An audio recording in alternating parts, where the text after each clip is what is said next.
And?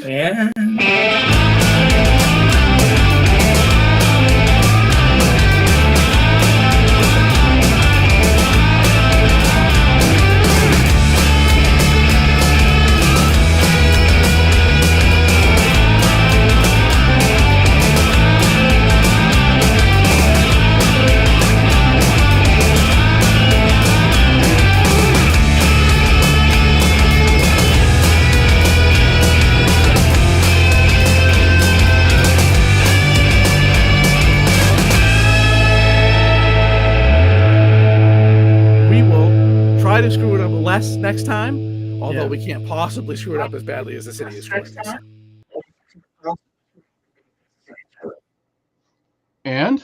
And welcome to the This Week in Worcester podcast. I am Tom Marino. I am editor of This Week in Worcester. This is Mr. John Edward Keogh. He is the executive producer of Manage Media. He is the president of Hollywood Film Group and a contributor to This Week in Worcester. Hello, Mr. Keogh. Hello, sir. It's been a couple weeks, bro. I don't know how I've been able to make it without you. I promptly called you out on through our social media's channels for being the cause of our cancellation last week.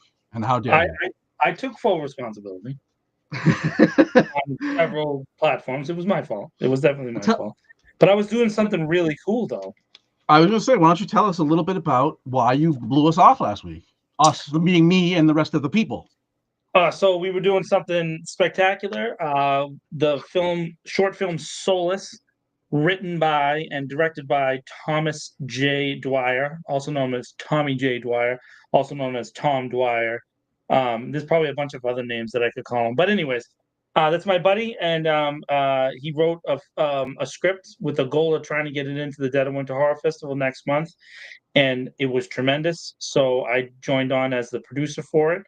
And we were able to get it done. Last weekend, we shot it over 3 days at the Whitcomb Mansion at 51 Harvard Street in Worcester. We had a tremendous crew. Every filmmaker was from New England. We had folks from Worcester working there. Manny got a chance to work a day. Leanne was the production coordinator. And it was just awesome. And then right now we're in the editing process. It's looking amazing. And I'm super excited to show the quality of film that we can make right here in the city. It was completely funded by local businesses, which is, obviously that's part of the goal of what we do on our show here, what Manny does on Manny's platform. What I've done with Hollywood Film Group is, a different way of marketing, using local businesses to try to get things out there. So it was really cool, very excited, and that's why I missed the show. But I did just so you people out there know that, so Tom doesn't, just run me down all the time that I'm this horrible human who misses shows. I offered to do a live from there while we were on set, but Tom didn't want to do that because he was going to miss me if he had to do any part of the show without him. And I understand because I'm awesome. So it's completely understandable. But no, it wasn't really that at all, even slightly. It was that like you come in live from on set, and that's cool. But it's a little like off the topic of our show, and then it's just me and my stupid face sitting here after you have to go back to work on the movie, and I didn't think that would be very enjoyable, for the folks. So I don't know about that because I have to say this in the chat. There's a lot of people that. Hashtag Tom is hot. So I think that you have a fan base that would have enjoyed very much, watching you talk right there on screen. That's right. Tighten up a little bit over there. Well, I was just adjusting myself. I can adjust myself. I would just like to point out that it's totally on brand for me that anybody that would say such a thing is insane. So moving on. Thank you for joining us today. We have some cool stuff to talk about. Want to start with a bit of an update on the Department of Justice investigation and the resulting what's left of this process with the city of Worcester and its police department. As I'm sure you all know, a report came out last month. Now the situation goes into a negotiation process between the city and the Department of Justice on coming to kind of a final resolution here on what the city's going to do. However, the newly inaugurated president, his Department of Justice announced that all civil rights investigations are going to be suspended until further notice. That includes really important investigations in Minneapolis and in New York City. And also, there's another town. Oh God, I'm going to forget what town it was. But it was a town in New York or city in New York. Mount something. Yeah, I forget what it was now. That report was released 2 days after Worcester's, and that one's also been suspended. But we have learned some interesting stuff about the current status of the investigation in Worcester. John, take it away. Yeah, so the same sources that provided us with some of the information that we used in our story and some of the things we've talked about in the show earlier this year told me that they were told to continue operations as normal. The new U.S. attorney, which I'm going to say her name wrong, Leah, oh my goodness. Oh, yeah, I forget what apologies, I forget her name too, but you also should note that Leah Foley. She's interim, by the way. That's right. Because yeah. No, she was appointed over the interim. So I don't know. I don't know if she's been confirmed yet because I think that's. I don't think she has. Yeah. Right, but yeah, she made her public statements. Said that they were going to look at the order, but she didn't answer directly when asked about this particular thing, which is interesting because around the country these investigations have been. So as far as we can see, have been suspended. I don't know what that means exactly, but our sources over at my sources over there have said they've been told to continue as is. And so the order that was issued from the administration or DOJ or whatever said ordered not only investigations to stop, but any filings in court, anything related to the investigations out of the Civil Rights Division, which would of course include these investigations that we're talking about with police departments, pattern and practice investigations. And my only thought, and again, this is my opinion. This is speculation. I can't confirm speculation or not. But my opinion is that I have thought about this investigation for a long time. That there is some fire to the smoke that we've seen, and that there may be at some point. And again, this is speculation. A criminal referral. I'm not saying all the police officers are going to get arrested, but I think that is absolutely not going to happen. Right. I am saying that maybe there is one particular officer, maybe two, that have been the investigations are further along, if that makes sense. And that's informed speculation. It's not confirmed, but it is informed. And I think that's what's going to happen. And I think there might be some people somewhere in the Trump administration who probably read that stuff somewhere that were the same people that let this get announced, approved its announcement when it got announced. I think that there's some real serious issues there, and they need to investigate it all the way. And if at least they're doing their due diligence to find out if they can squash it, and get away with it. But they might not be able to, because again, I think there's some fire where the smoke has been seen. Yeah. So it would. That was I walked that journalistic line right there, bro. I'm just saying that was like A-level stuff right there. I would. It was something I wanted to push back on, and now I forgot. But it would appear. This is of course speculatory, not confirmed in any way. I'm just speculating here. It appears as if, at least the whoever made that statement, the interim U.S. attorney or the yet to be for the pending U.S. attorney, it seems like a statement that says, I don't want to be associated with killing this. Yeah, I think that's what I understand. I think that I think that it's a serious investigation. It's not, again, it's not a joke, what some of these charges. And that's why the response to me by some of the city entities was so baffling, that it was, it was delivered in the way it is. I'll put another thing to you. The attorney that the city hired was openly advocating to get this role as the U.S. Attorney for Massachusetts, and he did not get that job. So that should tell you something too. It indicates that maybe there is something to it, and maybe they really want to look at the details. Tom and I feel like we've done a pretty good job of trying to walk this line. I don't want to go off the deep end. I mean, I've had plenty of interactions on Facebook with various people, but this is a serious situation and should be viewed seriously. And I wish there would be some folks at the police department that would take it as seriously as the chief seems to have. And so, yeah, he's definitely out of the running, Sean. He was not even nominated or put forward. The only name that I saw was Leah Foley. That was the only name that I saw. There was an interim that was named the day that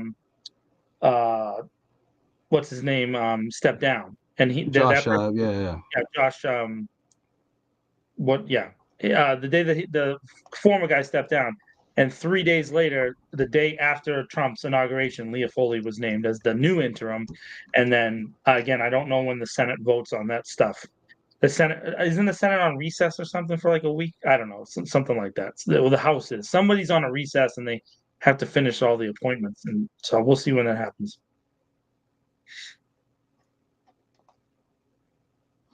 Yeah. And so thoughtful pose. Yeah, I was just looking up the statement real quick.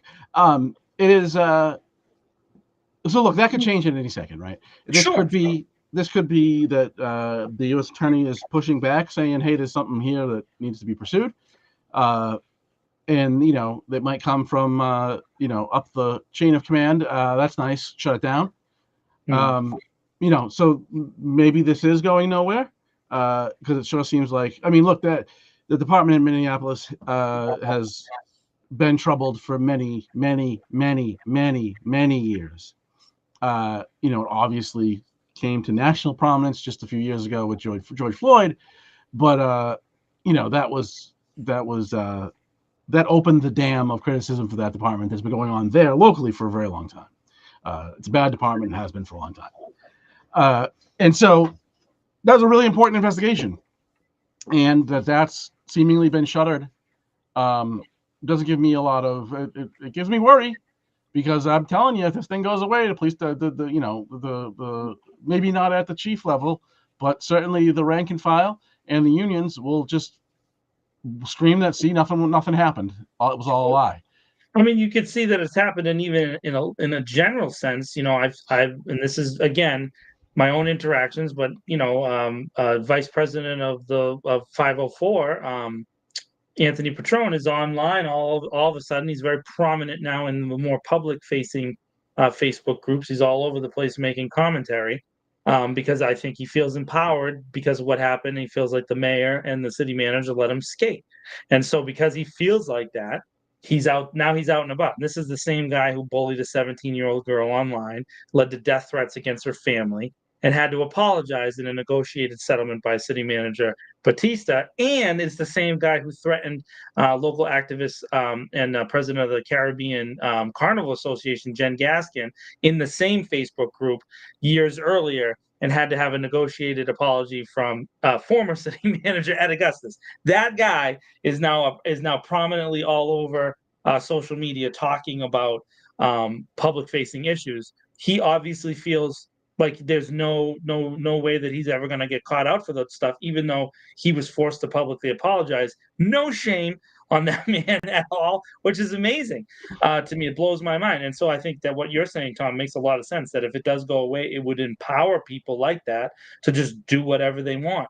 And so, maybe somebody somewhere said that, hey, we should take a look at this. I'll tell you this about Leah Foley. One thing that I noticed, and it stood out to me, is Elizabeth Warren and what's his name?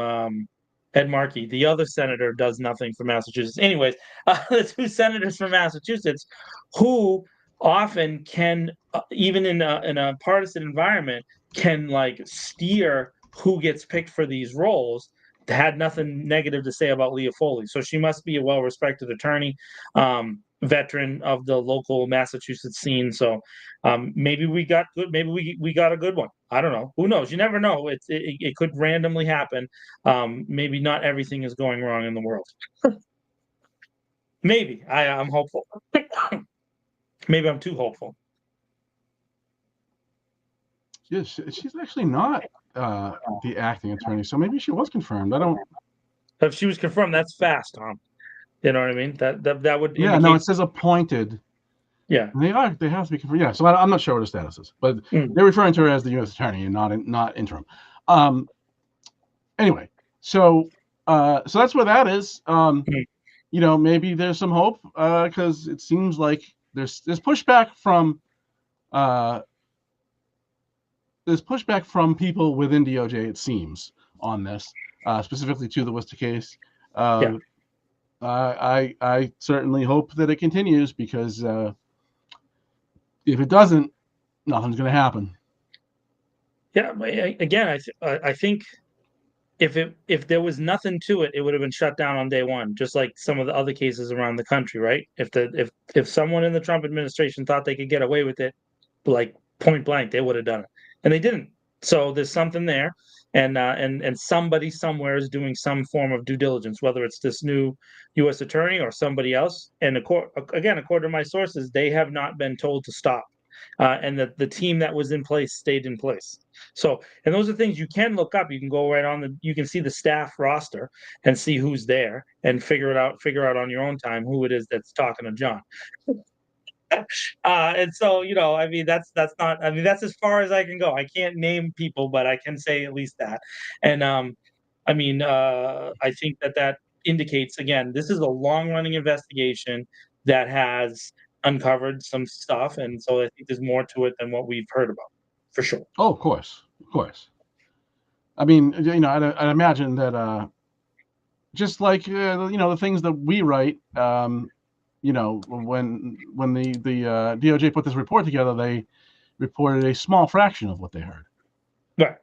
And again, I think that this is a great document for people to read to kind of get an understanding of, I think, a really well done investigation, because they got a lot more interviews than what was reported in the summary. Way, way more. If you just go back and look at the numbers of the conversations that they mentioned. And then if you went to the public hearing, the little public event they did with the little breakout sessions, their spokesperson there had said that they had that the number that Tom and I reported, over 100 conversations. So there was, and maybe they didn't separate them as much as we did into police versus non-police, right? But they definitely indicated that this was a well thought and detailed investigation of over 100 interviews, and included thousands of documents. The city manager said so many documents that when they had forwarded it to them, initially they couldn't accept it all, and they had to take some time to review even more. So that's the city manager's own words. And same thing with the chief of police. In his article in the Telegram Gazette, said that it took them more than a year to review the documents that they had forwarded when he became the new chief. So obviously they didn't just put it together in a weekend.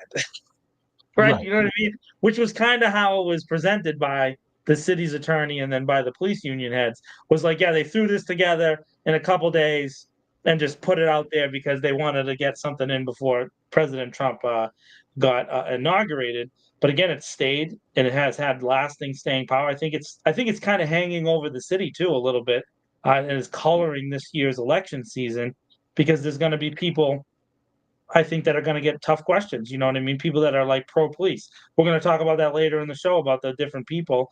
But I mean, I'm going to ask the questions with Manny and with you of these people running hey, do you support police officers doing X?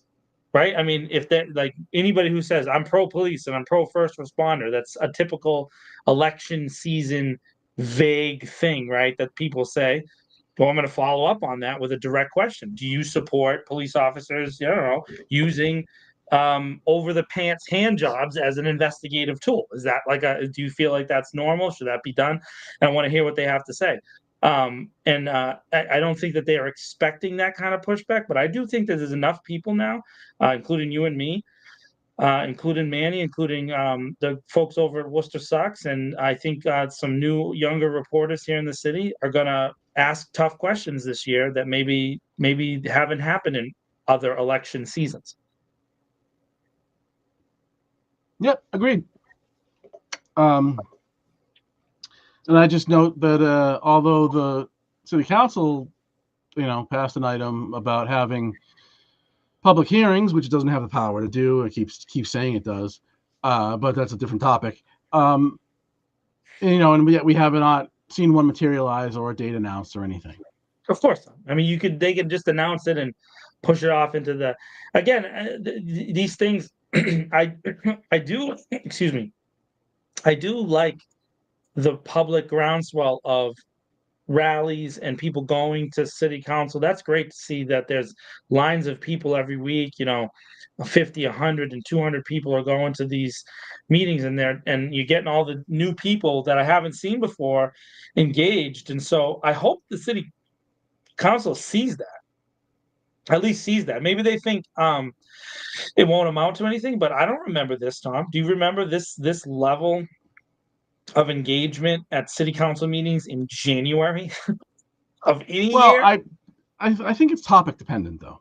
Yeah, I agree. I understand. Yeah, but it's been really for about 6 months now, right? Really, really like deep driven, really passionate speeches being made. Even for some of the smaller, topics like we've covered, like the cable license thing. I mean, it wasn't just me that got up there and complained about it. There's been a lot of pressure on these city councilors to be responding to the actual constituents and not, the 6 developers that pay all the bills for the campaigns. You know what I mean? Agreed. Just taking shots, Tom. Yeah, I mean, we should. I've spent a lot of time in my life in, campaign finance records for local folks, and still don't think I've covered enough. So, you make a point though. Deep dive, baby. So that's where that stands. It seems like things are moving forward for now, but of course that could change at any second because we have a new administration who apparently has decided that it does not prioritize civil rights. Definitely a lot of stuff going on in Washington that you have not seen before. You know what I mean? Yeah. But I guess we're focused on Worcester. That would be another hour-long show. Right. On just the Gulf of America now. Can you do that? I didn't even know you could do that. Well, going into disaster areas and saying we're going to eliminate FEMA. Yeah, that's a new one. That was a brand new one. I hadn't seen that coming. That was brand new. I didn't see that. Yeah. Moving on. Yeah. We also had, and of course, because John was doing important work last week, we did not have a discussion about the accusations of anti-trans bigotry within City Council, and that's all really wrapped around this discussion about decorum and and remote meetings and remote participation by members of council in meetings. Yeah. Let's start with the remote thing because that's kind of where this starts, right? So, COVID era law in Massachusetts says that that expires this coming March, this coming in 2 months. It's like those provisions expire unless they're extended, which doesn't look like they're going to be, at least at this point. But it was because of COVID that people that are members of, in this case, City Council, but any public body, could participate remotely. And the mayor introduced an item in City Council asking the appropriate committee to take a look at this and, for, I guess, its own edification on if the city should consider continuing this or not, because the state does not appear like the state is going to continue it. And it was pretty obvious, and the mayor said so publicly, that he does not think it's good. He thinks the meetings run slower and worse when people are not present. And he's probably right. However, in the city of Worcester, I believe council's making $36,000 a year this year, and are supposed to. They're supposed to be part time, but at least as a district councilor, it is absolutely not a part time gig. No. So really, the only people that can afford to do this job as a city council, to run for council, is retired folks, people that have businesses and or high level jobs where they have flexibility in their schedule of some sort, or people that are independently wealthy, that sort of scenario, right? I mean, somebody that works at 9 to 5. Wealthy? I am not. Somebody who works 9 to 5 really can't do this job. A couple people do. Christian King does. Councilor King does. Councilor Hajidai does. I'm not sure about anybody else. I know they both work full-time day jobs. I'm not sure. I just don't know about everybody else. Jenny has a role as I think he's a lawyer for the housing trust fund in Boston. He drives to Boston on a regular basis. Donna works. Louis Ojeda is a school teacher. Yeah, school teacher. And then Jenny has a full-time. Jenny's I think she's still the editor for Pulse. For right? Pulse, yeah. I think it's part-time though. Yeah. But I mean, so they all have. I mean, as far as I know, almost all of them have jobs. Well, yeah. I mean, I think Councilor Bergman, Councilor Russell have businesses, right? Councilor Russell's in the real estate business. Councilor Bergman's an attorney. So, that's basically who's restricted. The sheriff's department. Right. And so it's a very difficult thing to do, and be to do the job of being a city councilor if elected, on the money you get paid, the time that's necessary to devote to it, and so remote participation doesn't fix that, but it expands it a little bit. For sure. And I mean, I do understand the criticism of remote participation, although we're doing this show remotely right now, right? We're not together in the same place. We are not. But I don't understand. But the thing is that it wasn't brought up as an independent thing. It was brought up as a buffer against a different thing. And so, the timing of the argument makes no sense. All of a sudden, it became prominent when there was another issue was brought to the fore, which we'll talk about in a minute, right? So, to me, the timing stinks and smells, and it just looks real. To me, it looks really bad. And again, our city council just looks poorly managed and just totally dysfunctional.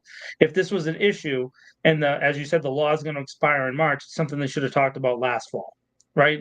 Hey, are we going to continue this? Because if the state ends it, the city could make an independent decision, which, by the way, Boston already did, right? Boston has retained remote participation for sickness, right? So if someone's not feeling well, they can still participate remotely in the Boston City Council, which is a much more robust body than our own city council. And they dealt with it I think it was last June, right? That they're going to continue it in the case of sickness, right? So, I mean, at least that was addressed. But in our city council, we're not even addressing that. We send it to some committee that doesn't do anything, and we're gonna, hash it about. I agree that it does make things slow down, but also it's 2025, right? It is what it is. We're in an era where there is digital age, and so, I mean, I don't know that it's not impossible, Tom, that for the 20-year-olds of the day, when they're running all the stuff, that they don't have everything running through their phones. You know what I mean? Because we're already on that track anyways. So, what's going to stop that from happening? I get that public people need to have access to their elected representatives. So there is that qualifies it. So you have to be able to say things to them. And so, but I mean, I'm for the Zoom thing. I don't have a problem with it.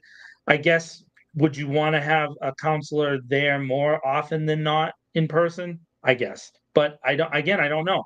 Now, the root of this, though, I think there's a reason behind it, and I think that when we talk about the next part, that's really where we should attach it to, versus the criticism from the mayor and from Councilor Merrill Carson, which I think was facetious at best. At best, when we deal with this, because why would you want to go to work if you were Councilor Nguyen and you have a feeling that you're not welcome, right? If you feel attacked on a regular basis, why would you want to be there?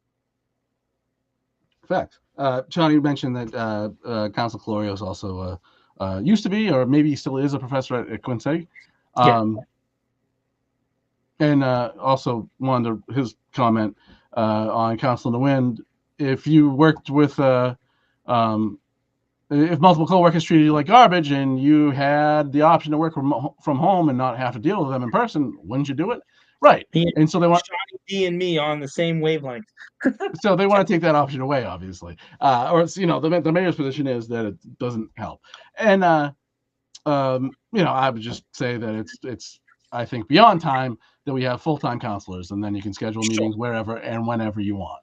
But that you're economically, that it's economically prohibitive to run for council in this city, and now you want to take this option away, I think is unacceptable. It's look what happens if they call a special meeting or you get a committee meeting at 5:00 and you get out of work at 5:00 because it's a part-time gig being a city councilor.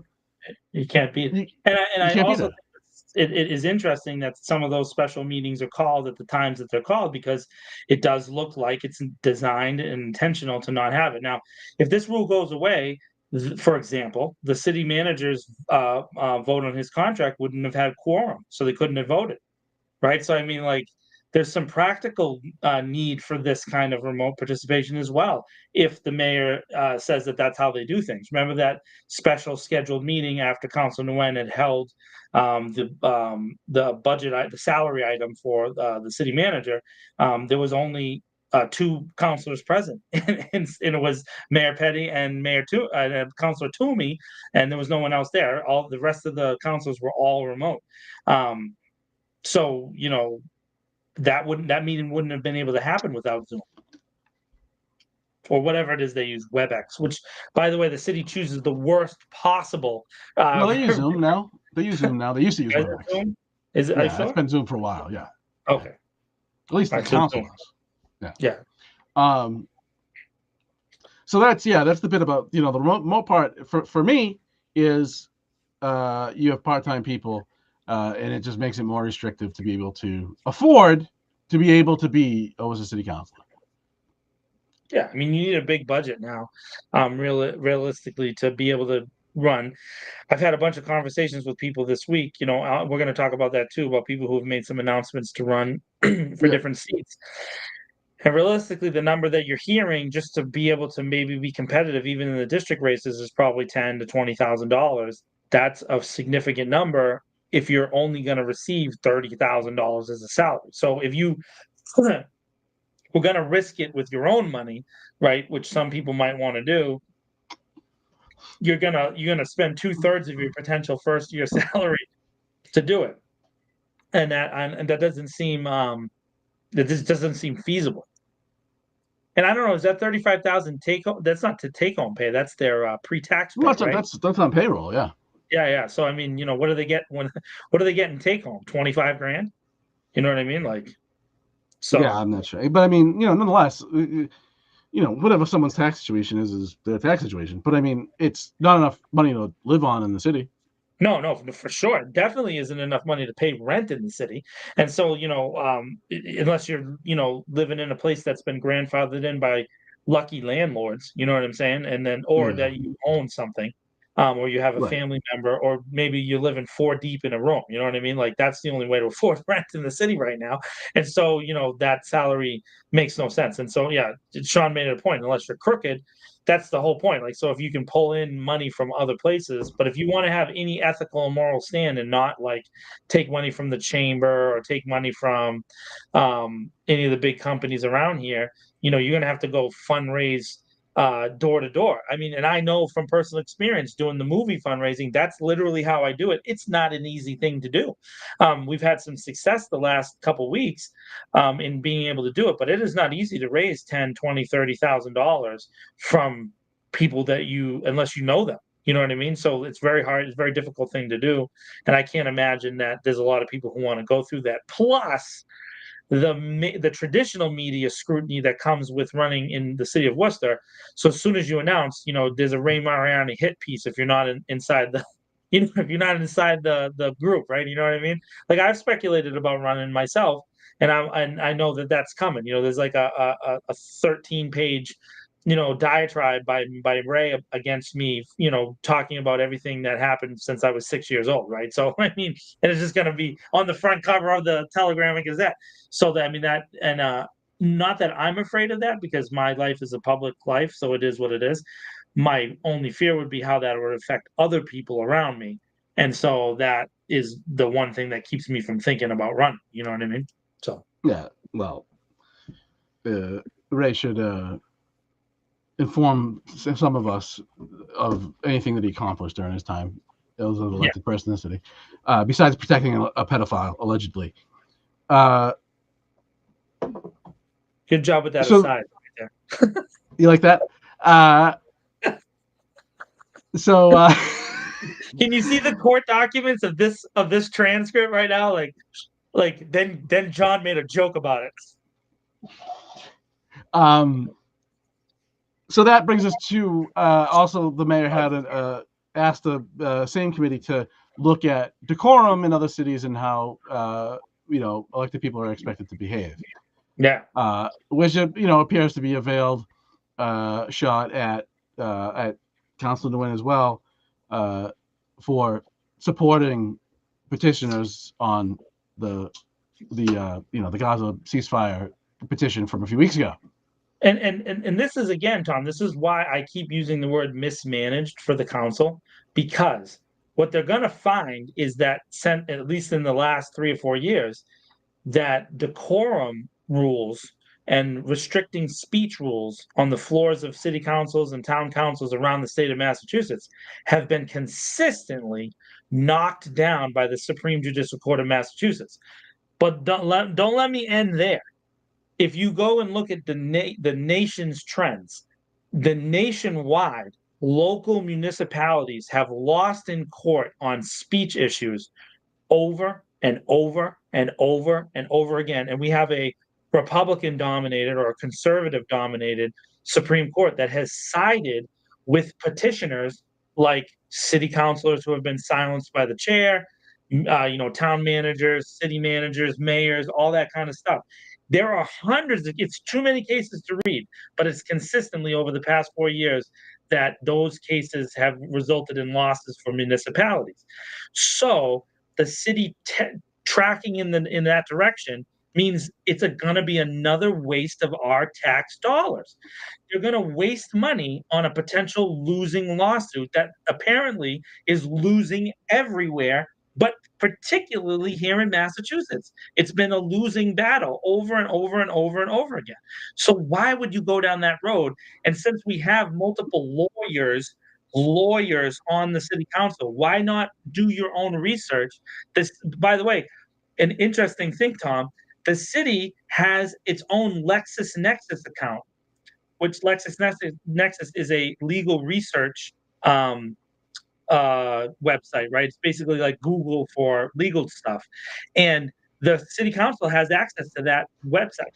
Right? This is something we asked earlier in the year, late last year, and we discovered that they have access to it. And then Councilor Bergman mentioned it on the floor, that he's able to use LexisNexis through the city.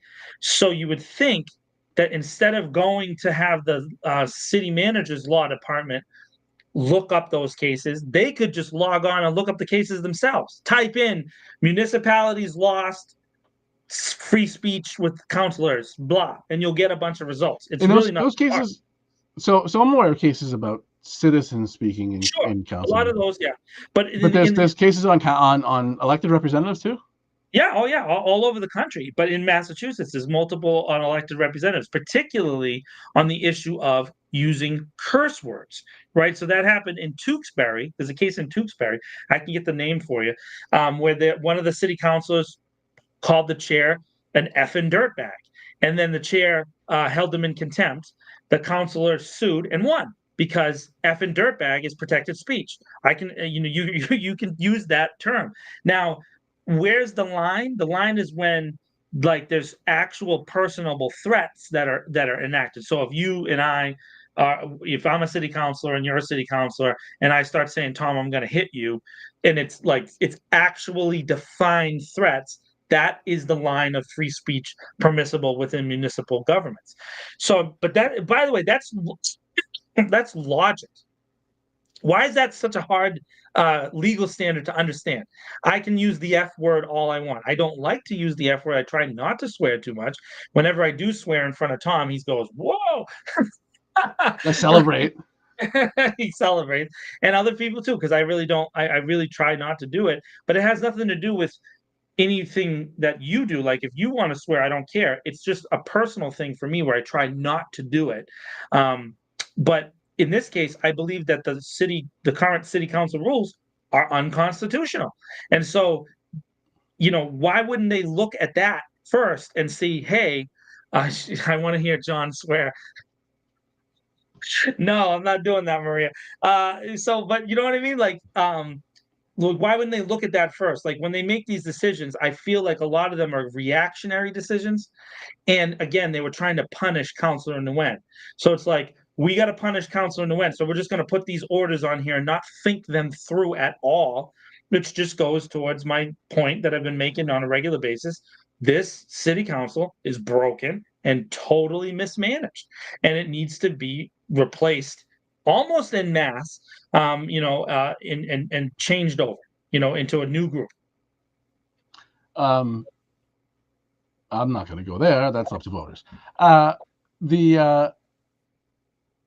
Also worth noting, as Maria brought up in the chat, also seeing that this was aimed at the order on decorum was also aimed at Councilor King, who, using his words, momentarily lost his composure during a meeting three meetings ago, I believe, when there was discussion about the DOJ police report, where, if I remember correctly, the mayor appeared to interrupt him while he was speaking after he called the Public Safety Committee impotent. Yes, and he which did. Which it is. And I agree with Councilor King. He was spot on about that committee. Completely impotent. And the mayor appeared to interrupt, and I think he said that that's not fair, which is not a point of order. And Councilor King got a little upset, saying, "Tell the mayor if you're gonna speak, come down and speak," and kind of approached the podium as if to take the chair, which he's Councilor King is the vice chairperson. So if the mayor is going to speak on an item, going to provide commentary on an item, he actually has to step down from the chair. It's a procedural thing. Yeah. And so, but King got a bit loud about it and was upset at being interrupted for commentary, and so seemed to be that seemed to be what this order was also aimed at. And then, go ahead. I'm sorry. Go ahead. No, I mean, so it is not against the rules of our country for someone to get frustrated. This is the thing that really. So we literally. So I don't care where your political spectrum is, right? One group is allowed to yell and scream all the time, but one is not. Even if you're politically opposed to Councilor King, he has every right to yell and get upset, just like someone on a more conservative beat would yell and get upset, or someone on the liberal side would get more upset. He has the right to do that. There is no logical sense about a frustrated moment being somehow a terrible thing, and that we're all going to judge him. And the stuff that's happened online, the ridiculous, the Worcester Politics 101, those guys, screw you guys. Red Metro, Seven Hills, all you guys you're all nonsensical, because One, it's based in racism. You just don't like him because he's black. That's a fact. And you just want to silence him at any opportunity. The fact that he felt that he had to apologize for that is ridiculous. You're allowed to be frustrated. You're allowed to be frustrated. It's okay to be mad. That's not against the rules. It's stupid that we even have to have this conversation. And then Mayor Petty is, in my opinion, and I have a long relationship with him, and I've told him this to his face. I have no problem saying things to his face. His response is such a schoolyard response. It's so wrong for him to say, don't threat. There's no threat there. And that comes from someone who's not used to having pushback. Right? He just expects to have his way. And so when he gets yelled at, he called it a threat. It's so ridiculous, Tom. The entire conversation is stupid. And it doesn't make any sense at all. And so I support Councilor. I wish Councilor King didn't apologize. I really do. I wish he held his ground. And I'm sorry to him. I apologize to Councilor King that we live in a city that forces him to apologize for being frustrated. That's ridiculous. And I want to swear right now, but I'm not going to. And so at the meeting, when those things were discussed, this is now, I think 2 meetings ago,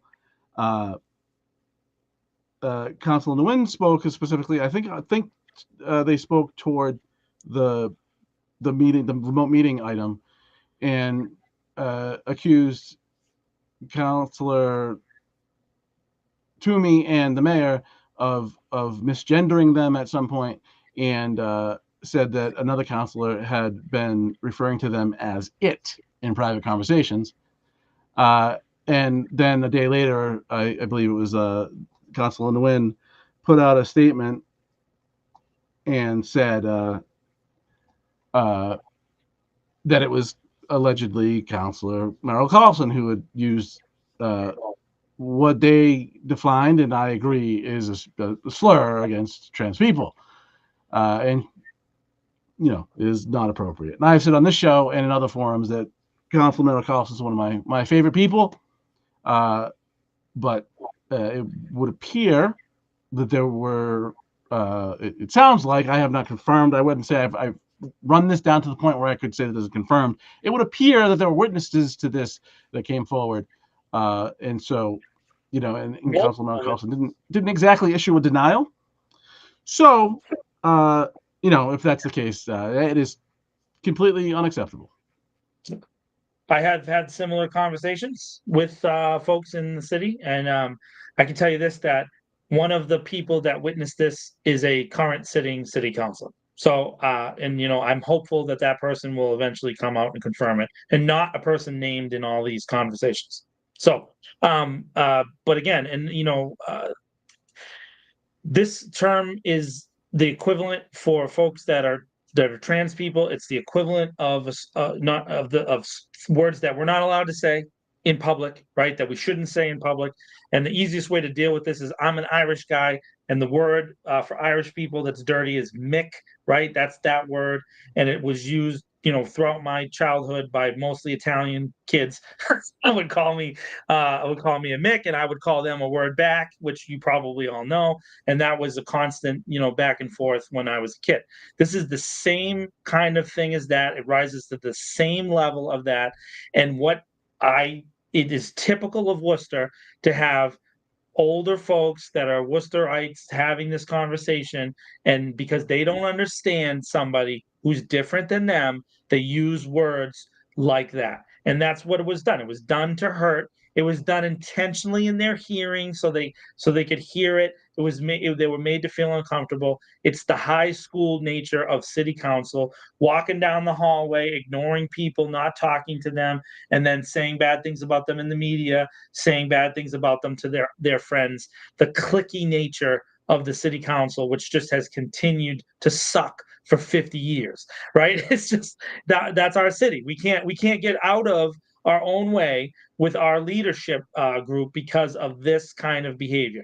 And if it wasn't true, why did Councilor Carlson vote to apologize? Why did Mayor Petty vote to apologize? right? And so I mean, Councilor Colorio and Councilor Bergman, who both voted against the petition to apologize, said that they have never said such a thing. That was their statement. I've never said anything like that, so I'm not going to vote to apologize for something I didn't do. That was the equivalent of their testimony, both of them, right? So why? Well, I don't know actually. So I don't believe that Council Clorio spoke to the issue, and No, and I believe what Council Bergman said was that an apology could be construed as an as an admission. as an admission of wrongdoing, and therefore he didn't want to incur liability by admitting fault. But yet, the way that the actual petition was worded was not the council admitting fault. It was expressing, was apologizing for what Councilor Nguyen has endured on both the state and national, local and national levels. There was a Fox News report apparently about this whole thing that was. Oh, it was it made the BBC in England. It was on the BBC. It was everywhere. It was all over the world. That this report made it. And which I don't know how that happened. I don't know why it became such a big deal, but it really did spread around really, really quickly. Because there's some meat on the bone, Tom, right? So I think that when Fox News is reporting it, right, and the BBC, there's the smoke that you're seeing, there's fire behind the smoke, right? So somebody somewhere, there was so many reporters involved with this, it was ridiculous. That we know that this is most likely that it happened. But the culture of uncomfortability that is perpetuated by the majority of the council, that has existed for now a significant period of time, that is not a new story. That is not a new story, right? Councilor Hajjaj expressed herself about, being accused of not of her refugee story not being true by a fellow councilor. We've heard Councilor King express being looked down upon and treated poorly in the city. This is not a new story, folks. This is, and by the way, it's not just from sitting councilors. Councilor Sarai Rivera mentioned this on a regular basis, being referred to with another different slur, right? So this is not a new story in City Hall, that the City Hall culture that is being perpetuated is negative towards the minority group. And I'm not saying minority as in terms of someone who has an ethnic minority, but the minority on the council itself is usually attacked by the majority on the council. That is a consistent theme our whole lives in the city of Worcester. And so it just doesn't make any sense that we wouldn't believe this story, unless, of course, there's an agenda against an individual councilor, which that's what it seems to be, or three individual councilors, right? That's kind of how it seems to be perpetuated in the media. Yeah. I mean, look, some of the tension, at least, I don't think the use of any slur is acceptable, especially in the workplace and especially by elected officials. But that said, the tension makes a lot of sense, because you basically have what's breaks down a lot to on anything that they disagree on at all. Kind of often breaks down into a 6-5 split vote now. And so when you have a one person, majority, or you're one person in the minority of a legislative body, that is going to cause tension. So, some of the tension is I think, sort of predictable. For it to manifest in some of the ways that it has, though, is just like kid stuff. It's high school stuff. Yeah, high school. And I just wanted to add that Councilor Nguyen's claims about the mayor and Councilor Toomey was that it happened during a meeting. They both say that it was inadvertent, and they apologize for it. Yeah, and I mean, okay, so let's talk about that real quick. So let's go to the national story of the year, which is that the referring to someone by the preferred pronoun, right? This is a story that we have had to listen to for years and years now. Oh my God. Just call people what they ask you to call them. That's it. It's not that hard. It's not that hard, man. It's actually, once you realize that to me, you know what it is, Tom? You have to think about who you're talking to. You just have to take a minute and actually consider the person in front of you.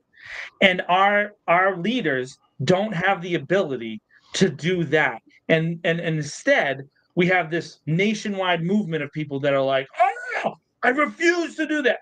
Really, who cares? It's just a word. It doesn't mean anything if you for you. Like why is that so important? You know, Well, it's it's very simple, because these people don't think that, well, that, you know, it just doesn't make sense, Tom. they To don't me. believe that trans is a real thing. They think it's, you know, probably the most bigoted thing that these people say. Nah, probably not the most bigoted, but one of the bigoted things that these people say is, it's just people playing dress up, and it's not. And you're an idiot, and you can't read, or you choose not to if you think that that's what's going on. But that's the thing, though. If that's how you feel, why do you feel the need to push that onto somebody else?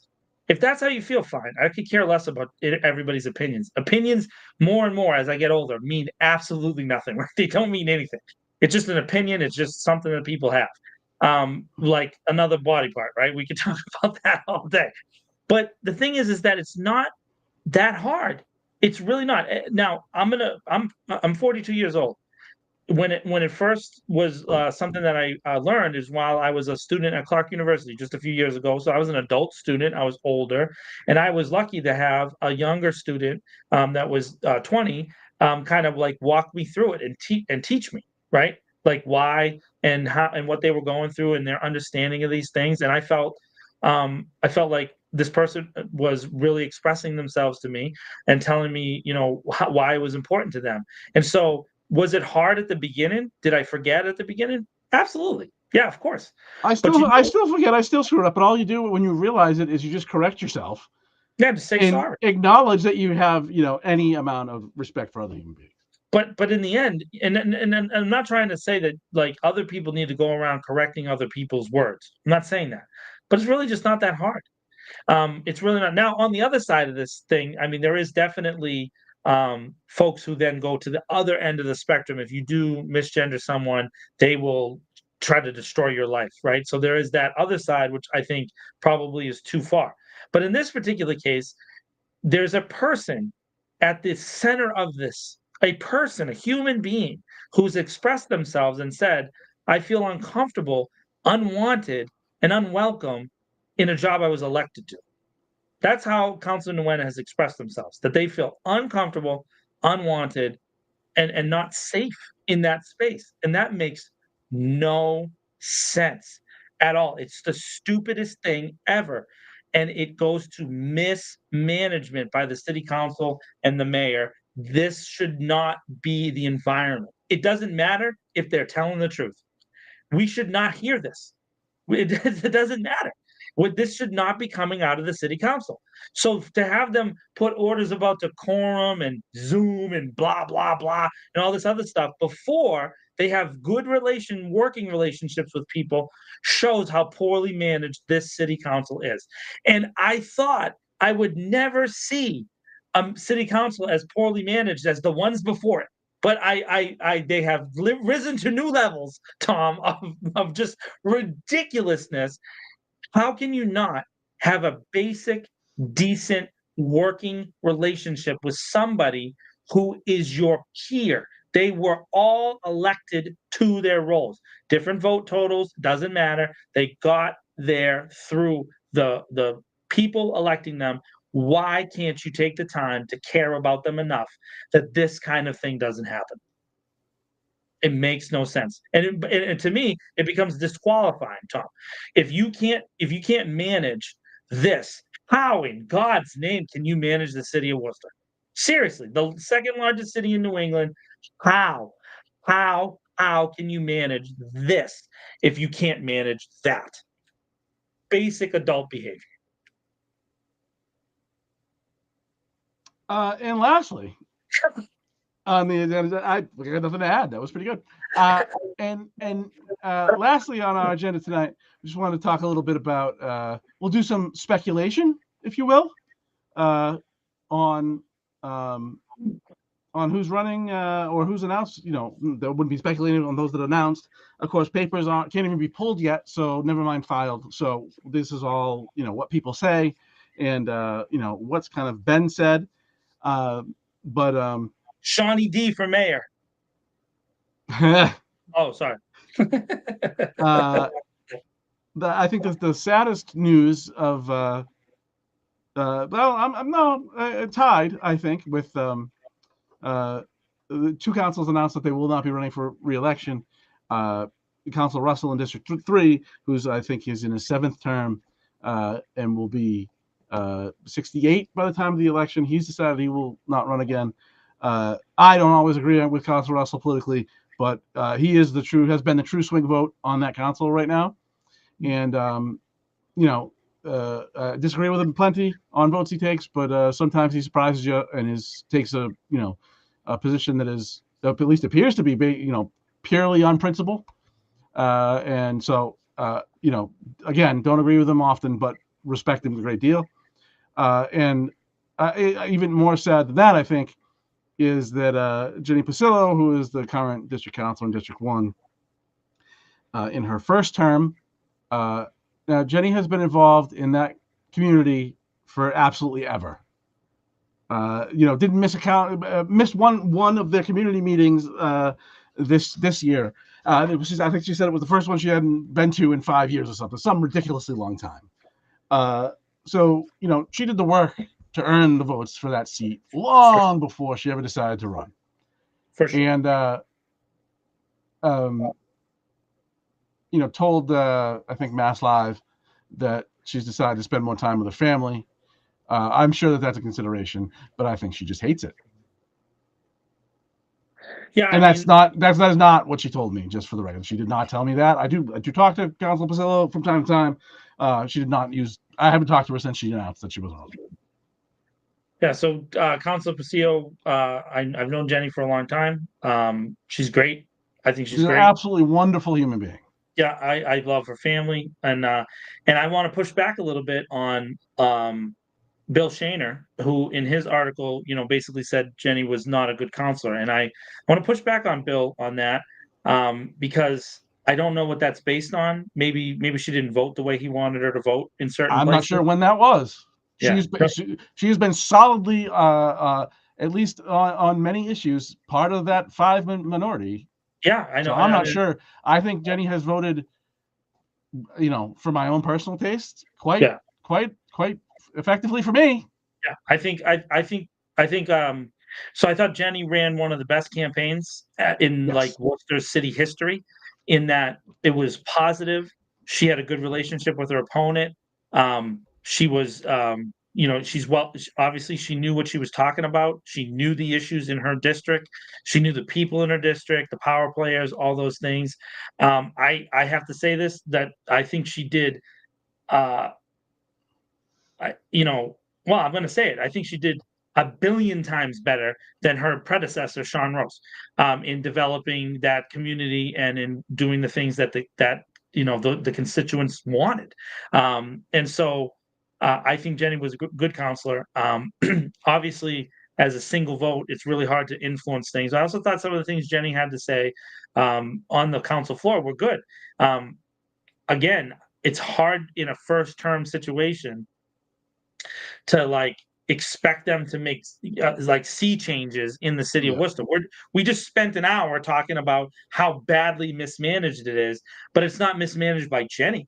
It's mismanaged by the majority, and has been for a long time. And so I just think she was treated unfairly in that recent article by Bill, and just it was unnecessary, right? So, but now it opens the door to maybe the worst scenario that we could possibly expect.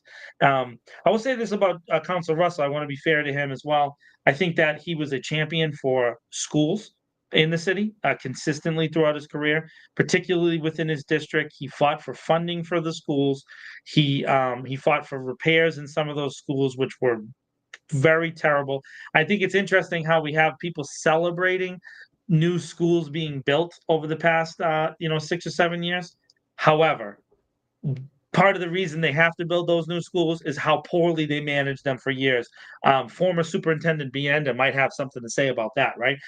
There was just terrible treatment of the things, windows with tarps on them, no heat for kids, no air conditioning in the summer, just ridiculous stuff that those kids were forced to go through. And George consistently, was an advocate for that. And George was one of the few counselors, maybe ever, who questioned individual budget items during the budget hearings throughout his term, right? So the 14 years he was there, he consistently asked questions about the money of the city of Worcester, which, by the way, they're spending our money on nonsense. and the city is poorly managed, as this one snowstorm is still affecting the city streets.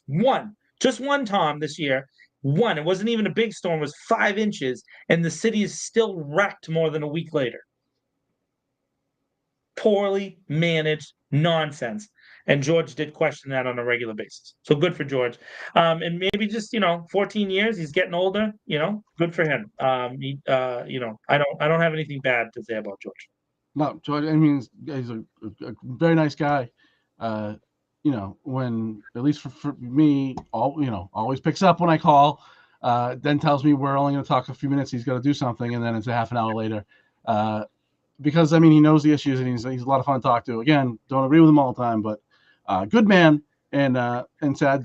Sorry to see him go, but he also said, I think in an interview with the Telegram that it's time for younger, new leadership to step up.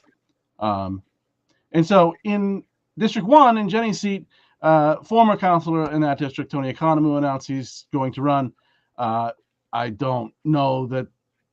I'm not sure who would bother coming forward because he's probably gonna rake. Well, I kind of hope Dave, the guy from the Bravehearts, I hope he runs again, and at least him I like.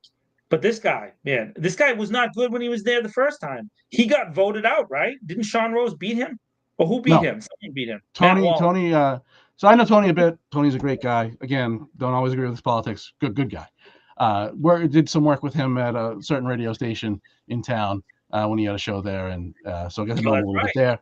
That was produced by Manny Alvarado at one point, wasn't it? Wasn't that? It was indeed. Wow.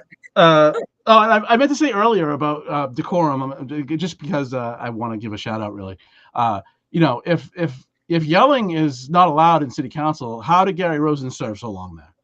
Every time the man doesn't know how to speak, he only knows how to yell. I love Gary. Gary's great. I absolutely love Gary. So hey, Gary, run for District 1, will you, Gary? I thought of that because Gary and Tony did that show together. Right. But yeah, Tony's a great guy. Also in the real estate business. So I've got to know him a little bit. Strong advocate for business. At least from what I understand, at this very, very early stage, wants to focus on city issues. So he's kind of getting on that line of discussion that's gone through council for a bit. I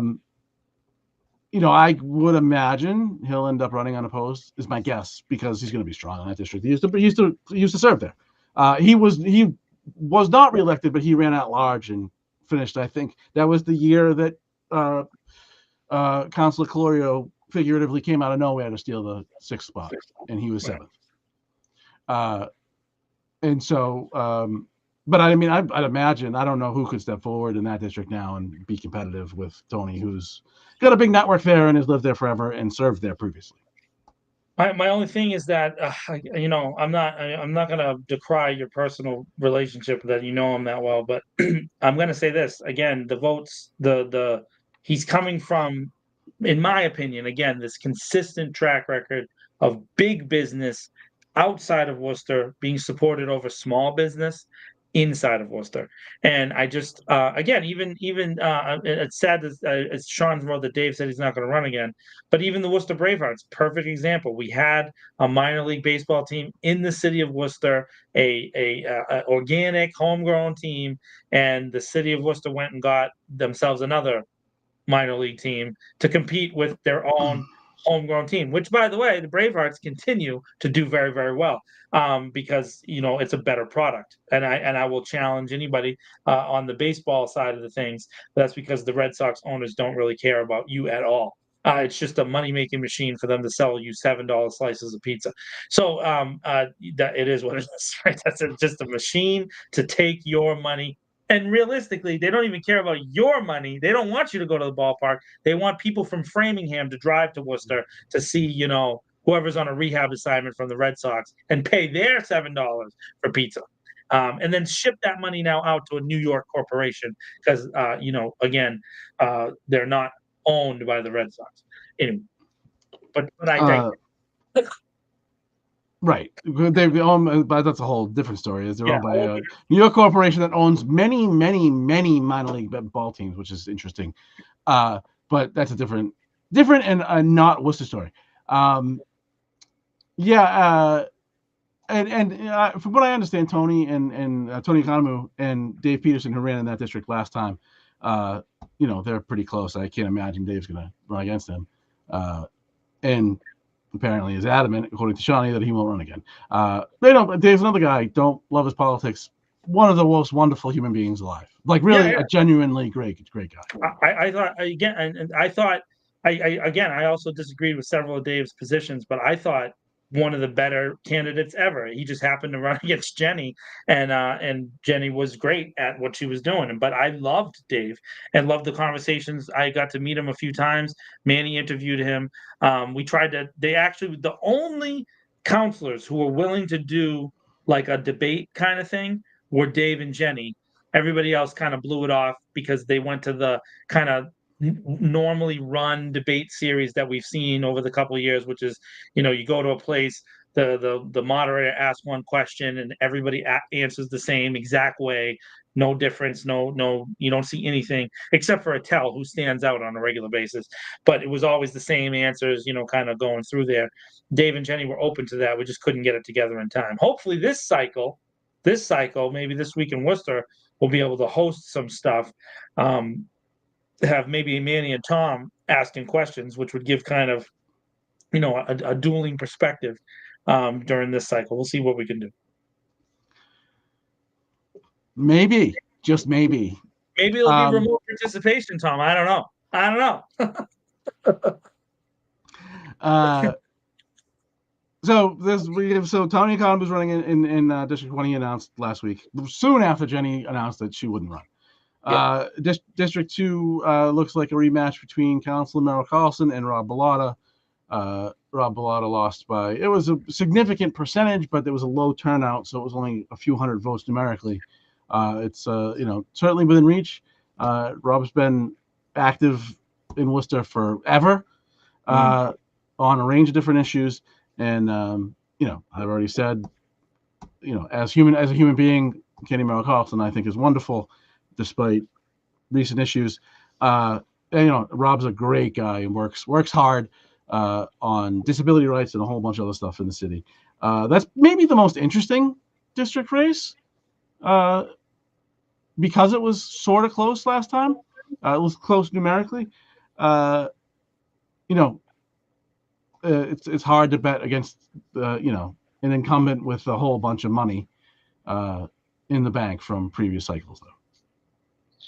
Yeah, I guess it is hard, but I would say this: I think Rob has gotten some pretty decent fundraising in this time, and so I think that there's a chance. I also think that Candy's vote for the apology actually might be affecting her with her base, because there's a lot of negativity over there in the old Hills of Worcester groups there towards Candy for that vote. So maybe there's a chance for Rob. I actually think Rob's a tremendous advocate for the city of Worcester, and I'm not saying this in an against Candy thing. I'm mostly saying this in a pro Rob thing, in that he would offer a perspective as a disabled counselor that no one's ever offered, right? And so it would be a unique, distinct, and different perspective.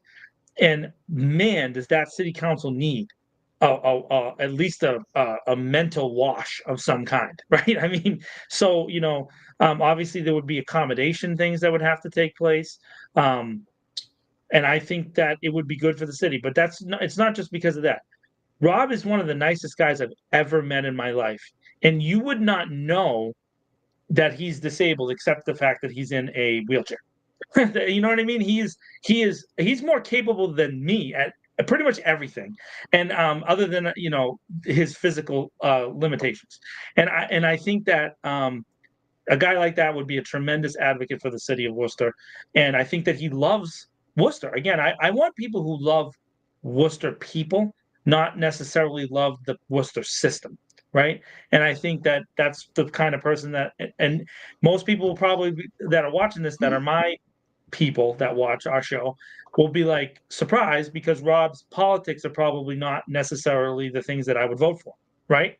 But I think he just loves Worcester. Again, he's similar to a Talon that he cares about people, and for that I would say that alone he deserves a look from the constituents in his district. District 3, which will be Councilor Russell's seat until he completes this current term. An interesting entrant, John, I believe pronounced Frizzolo, who's a former state rep who was forced out. He served, I think, 2009 to 2013, if I remember correctly, and was sort of forced out on some ethics complaints that, of course, he claims was all nonsense. But I discovered today there was a book written about how it was all nonsense, interestingly enough. So I don't know a ton about him, to be honest with you. It was, he was in office before I really started really tying into this stuff. So I don't know a bunch about him, but there's certainly some baggage there to attack. I'm sorry. Our viewers, man. That's you can't Sean, do it. You can't do yeah, it. why? Because Sean, you're killing me. You're killing me. What do you Absolutely mean? hysterical. You can see it. It's so funny, man. I don't want. It's so good. For those of you who can't see our chat, we have a live chat that's it pops up from all the different things. Yeah, if you're on the same platform as Shawnee, you can see it. Otherwise, you see what Shawnee wrote. Go on Elon Musk's platform and check it out. It's too much. Moving on, and also there's speculation and some reason to speculate that former school committee member Jamal Kamara will also run for that seat, which is, I mean, you can look at this two ways. Well, when the districts broke down, when school districts broke down, she was not reelected. But when she was originally reelected, I mean, it was an exhibition in retail politics. I mean, that girl knocked some doors. She worked hard. She outworked people. I will say this, Tom, during the show, Jamal did text me back and said that we'll make a final announcement sometime soon. So yeah, so she's considering. So that's I don't know what to think there. I mean, you got to think that a former state rep is gonna bring some connections and probably money, whatever. But he's an interesting case. I mean, he's been out of at least the state house for some time. Left there in a situation that wasn't good, and now there's a lot of question about if that was appropriate or not. Again, I haven't dove into this very heavily, but you'd imagine that stuff's going to come up on the campaign trail, so that could be what they call a poop show.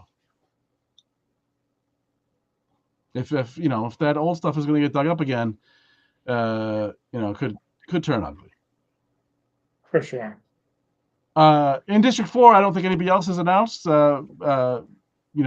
Assuming Councilor Ojeda will run for re-election, he hasn't announced either way yet.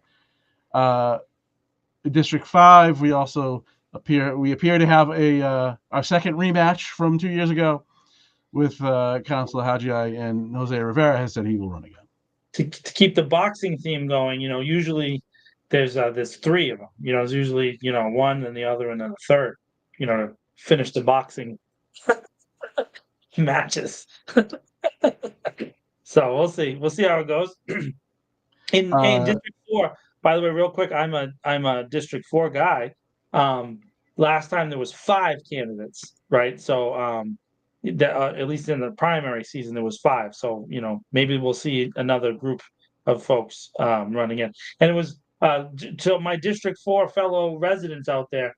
The turnout was still very low, and you are actually one of the most populous of districts, but very much don't vote.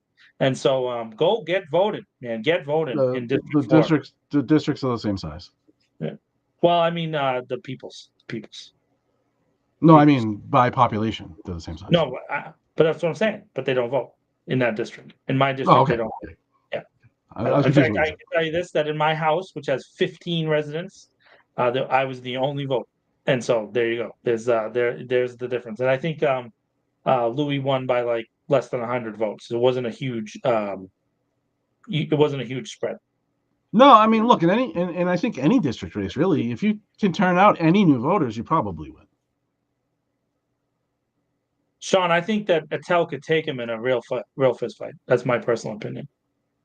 Just saying. And the speculation, it's John Edward Keough speculation, but I don't know. I think Jose's lost a step, so I feel like she would outbox him. I still don't want that dude to hit me. I'm getting in so much trouble for that on both sides. That's just on both sides. I'm gonna get in trouble. Look, that race was so ugly last time. Hopefully, it's not bad again. Huge turnout. Yeah. I hope that it's not bad again because it was really nasty. It was horrible. And for 2 very nice people. Yeah. At large, nobody that is currently in office has announced either way. And Mayor Petty announced multiple times on. Oh, that's true. He has said he will run again. Said he's running again multiple times. I mean, I think it's pretty fair to assume that incumbents are running again unless they say otherwise. Yeah, it would be nice if a couple of them said no. No comment. I think the most interesting announcement thus far at large was Sean Rose, which I didn't expect. Running at large. Again, great guy. I consider Sean a friend. Knew him long before I even paid attention to Worcester politics. Kind of like I've said about some other people, didn't always love the way he voted, but good person. Satya Mitra, who's a local tax guy, and I just want to make sure I'm on the record as saying I reserve my public opinion on Mr. Rose to myself. Fair enough. Satya Mitra, who's a local tax guy and business owner or entrepreneur or whatever, has announced he'll run at large. He raised a huge amount of money in his first 3 weeks, $10,000 for a first time at large run. $10,000, a lot of money. Ooh, who we got it from must be interesting. I believe he got a big, a large group from the India Society, or whatever was a. Okay. There's a pack. We have to run this down more, but and I've heard a couple rumors. I've already stated this online. I've heard some rumors that that he could raise north of $100,000, which we've never really seen in the city of Worcester. Yeah, that's not good. Yeah. And I don't mean for his I mean that would set up a really bad precedent. But it is his right to do as he wishes. My only thing about him is that he's another advocate for big business. Another guy who loves big business. So yeah, it appears at least thus far that the pro-business candidate. And also Charles Luster, who's a local, I don't know if you call him an activist. I guess you could call him an activist who's been very active in Worcester for a long time in local communities. and also local activist David Webb has announced he's running at large. Wasn't Charles' wife a city councilor at one point? Was he? Wasn't Charles? No, his wife. His wife was at one point.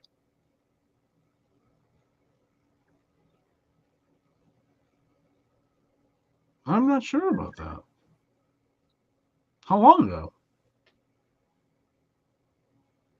Tell you right now. Yep, Stacey Worcester. First, she was the first Black woman ever elected to the city of Worcester. Yep. Yeah. 1997. She's been out for a long time. She's also like a big advocate. She does a lot of fundraising for like Mechanics Hall and a lot of organizations around Commonwealth Group, all those groups. So, I mean, I think that this discussion is probably real. I mean, this is all early, right? You can't even pull papers yet to file, never mind file to run. So, this is all very early and speculative. But I mean, this conversation really depends on if everybody's running again.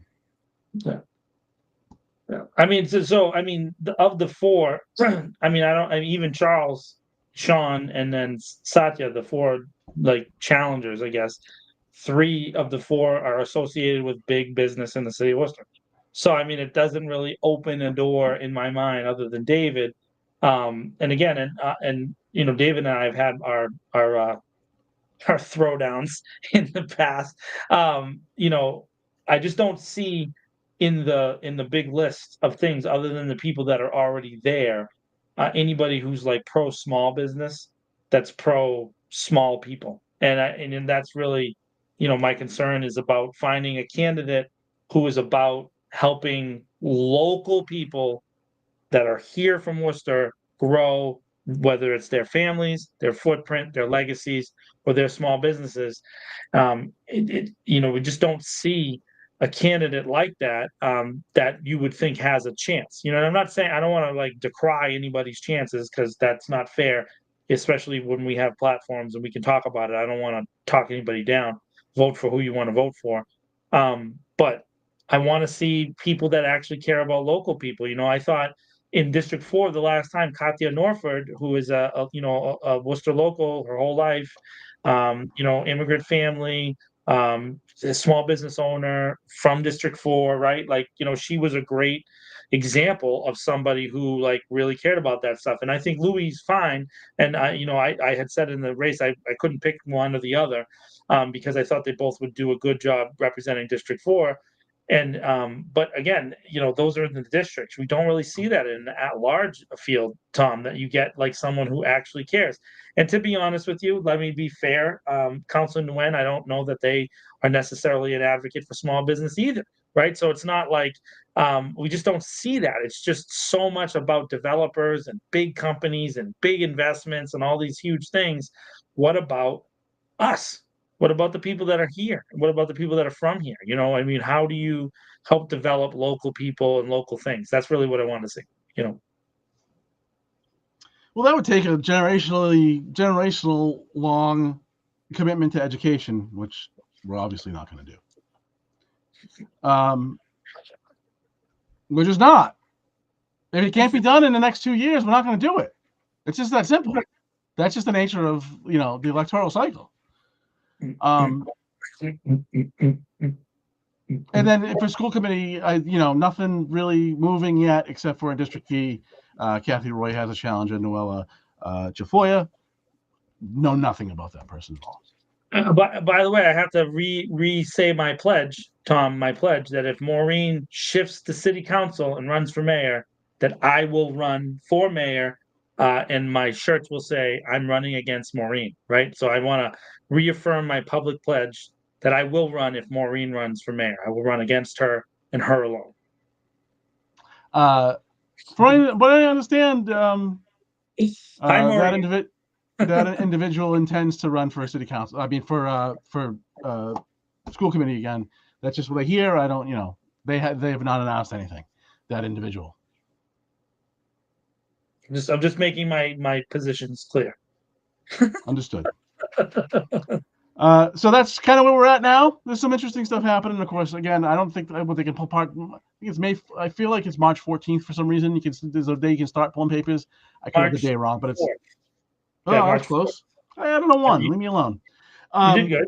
You did good. So yeah, I mean, it's the first time you can even get the papers, so you can go get your 200 signatures or whatever it is, to get on the ballot. So it's still pretty early, but for at large, 100 for a district. it was 200. No, whatever. Live fact that's checking. that's where that's at. I thought it was worth, there's some interesting stuff happening there, and thought it was worth an early conversation about election. I promise we won't do election for half an hour every week, for a while at least. And that brings us to John's favorite feature. It's not just it's just not, dude, it's not just my favorite feature. It is by far in the interweb the number one part of the show. Everybody watching is waiting with bated breath for the best part of the show, which is where I ask you about your favorite things. They have been waiting for weeks now, 2 weeks for this question, and so we will not fail to deliver to them. We've asked a lot of questions about food over the years. Months that we've been doing the show, but it feels like years sometimes because the city of Worcester definitely makes you feel like it's taken. John's going to drop the bomb. Yeah, Marie just wants me to swear. I'm not asking Tom his favorite swears. Maybe that'll be a future show, but not this week. All right, not this week. We try to remain like PG to PG-13. We sometimes fail, but we're not going to intentionally fail. But what I shall ask this week is something that's on my mind. I have been eating healthier lately. I have influences in my life. The people want me to eat healthier, that want me to be, a little bit better in my food. So I can't eat the things that I like the most. And the thing that I like the most is pizza. It is pizza. So, Tom, this is a tough one for you. And I'm not going to ask you your favorite pizza place, right? We've done that already. What I want to ask you, though, is what is your favorite kind of pizza? We did do that. Oh, no, maybe we did pizza place. We did pizza place. And you had a kind of pizza, like topping or like yeah. What kind of pizza? No, not just topping, style.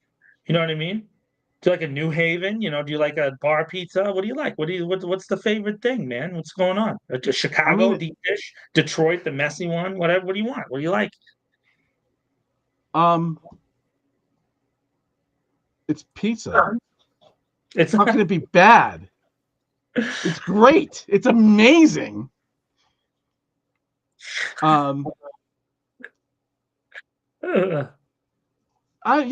mean, it's a weird question because, like, what pizza wouldn't you eat, right? Like I guess the question is, what is your favorite? I don't know. So I'm cheap, and there's a Papa John's close to me, which is total trash. Don't get me wrong, but like when you're dealing in the Papa John's trash pizza realm, they're thick. I forget what they call it. They call it Chicago style or not, but they're like thick crust pizzas, decent. It's certainly better than the plastic that comes in a circle. But yeah, no, I just a traditional, I mean, and I get very moody about what goes on it. I can swing from like, let's just dump like all the animal carcass of the world on it to like, let's get pepper and onion. I can go from, pretty wide range. But just like a traditional, not, super thin crust, although the Corner Grill was my favorite pizza place ever. But like a, traditional crust, I don't need cheese and like a bunch of stuff crammed in the crust of my pizza. Like I don't need the heartburn. Just to like, spread the dough out and put some sauce and cheese and things on it. Like, let's keep it simple. I would say my favorite style of pizza is probably bar pizza. Always has been, and that's because I'm from the ghetto and we grew up. How is bar pizza different from regular pizza? Oh, so like Cape Cod Cafe, Christo's, smaller pizza. It's like a thinner, you know what I mean, that kind of deal. Versus like a New Haven, which is like thicker crust with the burnt pockets and bubbles all over the place, and Metropolitan, which has the sauce on top versus the cheese on top. Things like there's a bunch of different sacrilegious of pizza. I know I'm anti Metropolitan and a Neapolitan as those are the two styles with the sauce on top. I that is not pizza to me. That's like a garden salad with bread. And it's usually shaped funny too. It's just like the rectangles. And Sean said deep dish is not pizza. I when you're thinking like an Uno's kind of deep dish, Sean, like the heavy thick one, yeah, that's a casserole. But I mean like, I'm a pizza pro. I love pizza. I'm a big pizza fan, and I feel like I'm thinking about pizza more because I'm not eating it as much. You know what I mean? Like I'm trying to be healthy. I'm eating carrots and drinking cranberry juice. You know, good stuff. I had an ulcer, dude. What do you want? I had an ulcer. I got to like. Did you really? Yeah, so last year I had a 3-inch ulcer. I discovered after I passed out one day, and woke up and didn't know who I was. So I decided, yeah, I should go to the doctor for the first time in 20 years. That's a good reason. I went to the doctor and they were like, "Hey, you got to go to the hospital," you know. And they found a 3-inch hole in my stomach, and then I went through. I had gained a lot of weight. You remember, I gained a bunch of weight, and I was like heavy. And I thought that the weight that I gained was just like normal, but it wasn't. It was inflammation. It wasn't even weight gain. So I've lost some weight over the past month since the surgery, and then you know, I gotta be even better. You know what I mean? Because I'm getting older. You gotta like act normal if you want to extend your life and not be completely retarded. So oops, bad word. Not be completely ridiculous. Got to be better than that. That's bad. That was a bad word. Yeah, that's not that good. Yeah, I guess my pizza knowledge is because like now Shawnee's talking about St. Louis style pizza, which he says is absolute trash. It's a little weird. St. Louis is a little weird. They do strange things out in the Midwest. Detroit pizza too is like similar to St. Louis. It's just like a mess. It's just like a pile of stuff. It's just weird how they make it out there. It's just strange. They eat it with forks. It's weird. I don't know. Again, you get a pizza is a slice, man. You eat a slice and you go like this. Hey, you know what I mean? A little slice action. That's what you got to do. That's me. Well, your ulcer's gone now. You can go back to pizza, can't you? Huh? Your ulcer's gone. You can go back to pizza. I can eat a little bit, but I can't. I used to eat pizza constantly. Like I can't do it anymore. You know what I mean? I used to like justify in my mind, like, oh, if I had like a little pepperoni, you throw like a hot pepper on there. I got vegetables. I got all the food groups, right? You got bread. You got dairy. You got veggies. You got it all. That was my excuse, but you can't do that anymore. So fair enough. Sorry for my mealy mouth response, but I was like, it's pizza. Just eat it. He's like, pizza, just eat it. Just eat it. Yeah. I mean, I don't know if somebody puts a pizza with me with the sauce on top, though. I don't know. I might just look at them like. I will tell you this. Lately, I did see this like a garlic sauce or like a white sauce pizza. Not bad. Not terrible. Not terrible. You know what I mean? Doesn't always have to be tomatoes, Tom. You could throw anything in there. You could put a cheese sauce under the cheese. You could do that. You could double up the cheese, man. You could put a meat sauce under there. You can do whatever you want.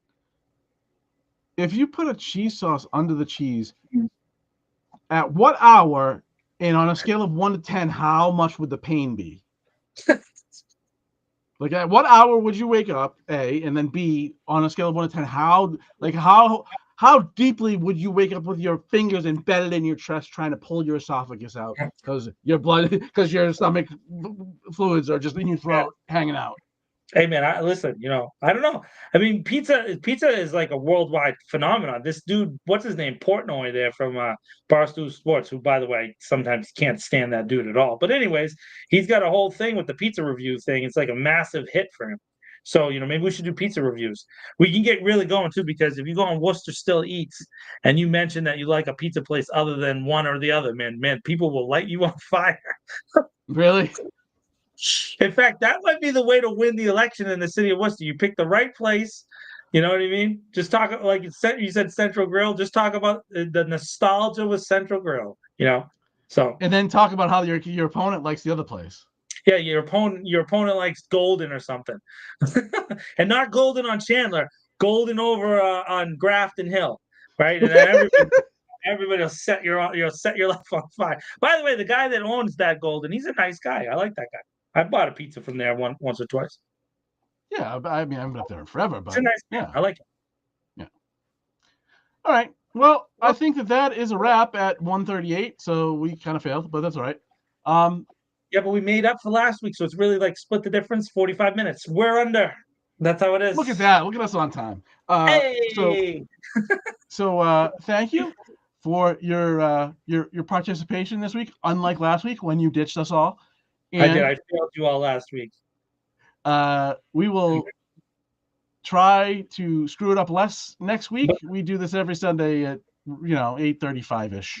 The 200 plus people that are watching us on Elon Musk's platform, they must enjoy what we're talking about here. So I hope so. Yeah, the number was good numbers this week, kids. Yeah, absolutely. Guys, keep coming back. Thank you to all that watched and participated in the chat. See you next Sunday. If you want to sponsor This Week in Worcester podcast, reach out. See, dude, how do I have to do that for you all the time? What's going on? All right, now you can go.